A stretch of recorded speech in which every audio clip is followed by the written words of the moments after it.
Hey guys, welcome to the 3 Circles video. In this video, I'm going to show you a quick way that you can share the gospel with others in your town, community, or schools. So first, you're going to draw 3 circles. They don't have to be perfect, just 3 circles. In the first one, draw a heart. Now this heart represents God's love for us, but it also represents His perfect plan for us. So verses you can use here is Genesis 1:1, which talks about how God created the world, and then Genesis 1:27, which talks about how we were made in God's image. So this is focusing on God's perfect plan for us.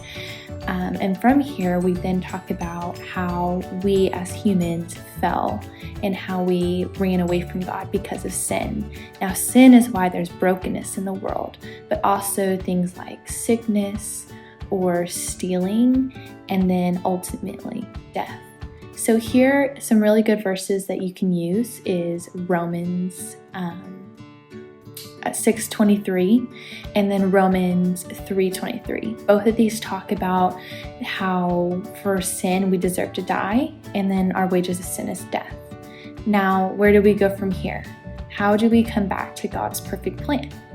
Well, this is where Jesus comes in. So Jesus is the King of Kings and the Lord of Lords, and He came from heaven down to earth, lived a life, was 100% man, 100% God.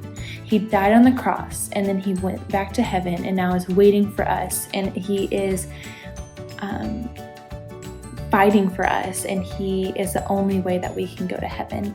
So John 3:16 and Romans 5:8 are 2 great verses to also use about God's love for us and Jesus' love for us. Now, people are a new creation because of Christ.